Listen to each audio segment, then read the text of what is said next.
Sabine und Michael, German Curriculum, Chapter 3, Section 7, G-3-7. Today we're starting out with the word for yesterday. The word for yesterday is gestern. Gestern is yesterday. And the art of gestern is heute. That means today. Heute, jetzt. That means now. Erzählt eine Geschichte. Erzählen means to tell or to retell. And eine, of course. And Geschichte is story. In another chapter, we'll be dealing with school subjects, and in that chapter, the word Geschichte refers to history, not a story. However, in this one, it is a story, and it's pretty clear which is which. When you're talking about school or when you're talking about, reading a bedtime story, it's probably not going to get mixed up. Anyway, das Spielzeug, that is, funnily enough, when it says rare plural, usually it's true. When you tell a kid to clean up their Spielzeug, you usually don't say Spielzeuge, because Zeug itself means stuff or things. So that's why you don't have that as a plural very often. Das Spielzeug. The word Spiel is play. I think we had that once before. If not, Spiel is play and Zeug is stuff. So obviously that means toys or toy. And like I say, it can be plural or singular. Ich habe viel Spielzeug. I have lots of toys, you would say. But ich habe nur ein Spielzeug. I only have one toy. Well, it's the same word. And like I say, that's rare. Usually you have Spielzeug, Spielzeuge. That's how you usually make a plural for something like that. Well, it's just a rare occurrence. Okay, anyway, but to a kid, of course, playing with Spielzeug macht Spaß. Literally, that means makes fun. But it's not used like makes fun, like na na na na na na, not that kind of makes fun. It means, like you say in English, it is fun, even though macht means makes, yes, and it is a cognate. You can see that it's a very similar word. Spaß is the noun, and that's fun. In German, instead of something is fun, you don't say es ist Spaß, you say es macht Spaß. Okay, that's just a linguistic difference.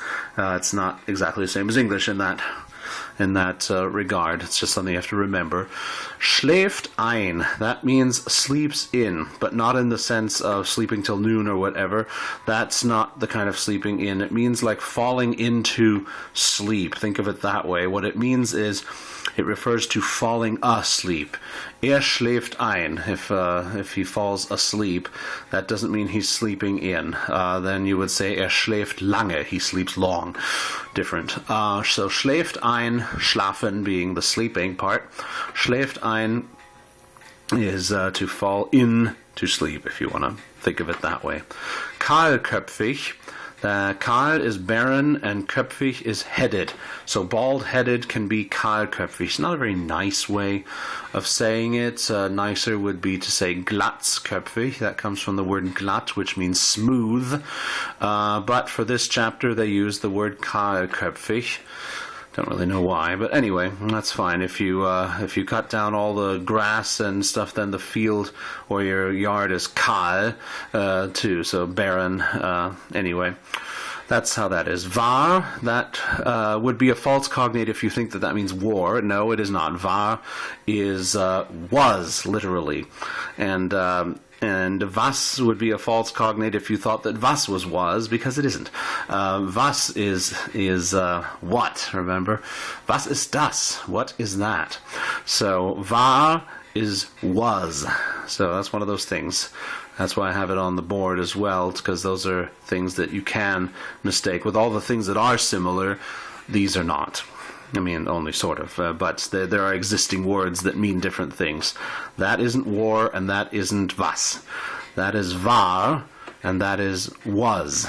Okay? Just so you know what we're showing here. I think you probably figure this is the English, that's the German, but Just wanted to let you know. Okay, then we have the word überall. We've had that one before, at least in a sentence. Überall means overall, literally, as you can see. Über means over, and all, right? You can see that that's a cognate right there, but it really refers to everywhere. Überall. Das Spielzeug ist überall. The playthings, the toys are everywhere. Yeah, something like that. That would be a sentence. And then tanzt, we've had that before, I know. Tanzt is dances, and comes from tanzen, which is dancing. So then we've had, I think we've had this, I don't remember, summt, that means hums, like the sound that a motor makes, or a child, humming a song or something like that. Then we have sitzt, that means sits. I know we had that early on, because we had sitzt auf dem Stuhl, and here it is again, Stuhl being stool, it could also be chair though.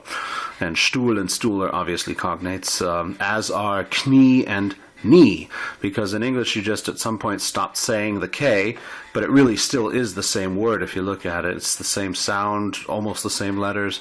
That's what a cognate is, so the same root, words that have the same root. So Knie is knee, of course. Neben means next to, and it can also mean like in conjunction with or in addition to, but then that's not a far cry from next to, is it? So anyway, die Zeit, I know we've had that as time. Der Baum is the tree. And here's a nice one. Der Dummkopf means the dumb head. You would use it like you would use the word moron. Not necessarily idiot, because that does exist in German. Idiot is the same word, just pronounced differently. Anyway, so Dummkopf, the dumb head, the moron. Kirche, that is the church.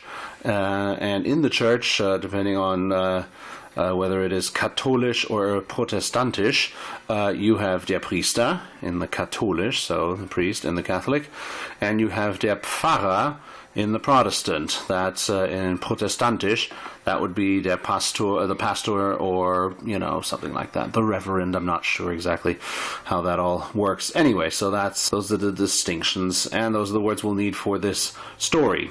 And the story is about the actual reunion party. Now the wedding story, the 50th anniversary, I'm guessing, of Oma and Opa's wedding. So as we can see, there are lots of things going on. We've got tanzen, we've got summen, that's we have party, doesn't like the party or something like that, or I don't know what. Anyway, a lot of different things, and we have schläft ein right here, we got him sleeping, and I can't remember the various relations, of course. Okay, so let's go to the reading, which I will read once, and then I will translate. Gestern war so komisch, Spielzeug überall, Tanzen, Summen und Vater so sauer. Aber das war nicht die Fete, heute ist die Party. Opa sitzt auf einem Stuhl mit einer Enkelin auf seinem Knie. Er erzählt jetzt die Geschichte von seiner Hochzeit. Michaels dicker, kahlköpfiger Vater schläft ein. Komisch. Sabine ist da und sitzt neben Michael, Hand in Hand. Das macht Spaß. Okay, so that's the story. Now let me translate it word for word. Yesterday was so funny, or comical, komisch and comical. Spielzeug überall, play stuff everywhere, overall, meaning toys everywhere, yes? Tanzen, dancing. Summen, humming. There you go, right here. There's tanzen, there's summen, the kid is humming a song. Und Vater, so sauer, and Dad, so sour, so angry. There, that's a sour face right there. So, aber das war nicht die Fete, but that was not the party, or the celebration. See, that's what that means. They crossed out balloons and the calendar. Heute ist die Party, so today is the party. So if he didn't like yesterday, he's not going to like today, is he? Anyway, here we go. Opa sitzt auf einem Stuhl. Opa sits on a chair, stool, kind of thing, yeah. Mit einer Enkelin auf dem Knie, with a grandchild, in this case a granddaughter, on his knee. And you don't say his, you say the knee, on the knee in German. And it would be the same if it was on Oma's. If she were on Oma's knee, it would be auf dem Knie and not auf ihrem Knie. I mean, it's not totally wrong, but it's just not how you say it. Anyway, so then we have, erzählt jetzt die Geschichte von seiner Hochzeit. He retells or tells his wedding. So he now tells the story of his wedding, would be how you might say it, or now he's telling the story of his wedding, however you might want to say that in English. Michaels dicker, kahlköpfiger Vater schläft ein. So Michael's dicker, that means fat. Kahlköpfiger, that means, barren-headed, so the bald-headed. Father schläft ein, and remember that doesn't mean sleeping in, it means he falls asleep, and there we go. We got the Z's there for the English speaker's benefit there. It's not how you say it in German. Anyway, then we have komisch again, so funny or comical. Yeah, it is pretty funny actually. So Sabine ist da. So Sabine is there. Yep. Und sitzt neben Michael, and sits next to Michael. So there we go. Neben, next to.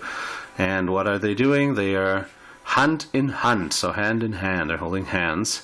Oh, and for once they're not laughing. Look at that. They're not giggling. They're not going hee hee hee, because they're listening to Opa, right? Das macht Spaß. That makes fun, as in that is fun. Like the whole day, the whole get-together, all of that is fun. Spaß.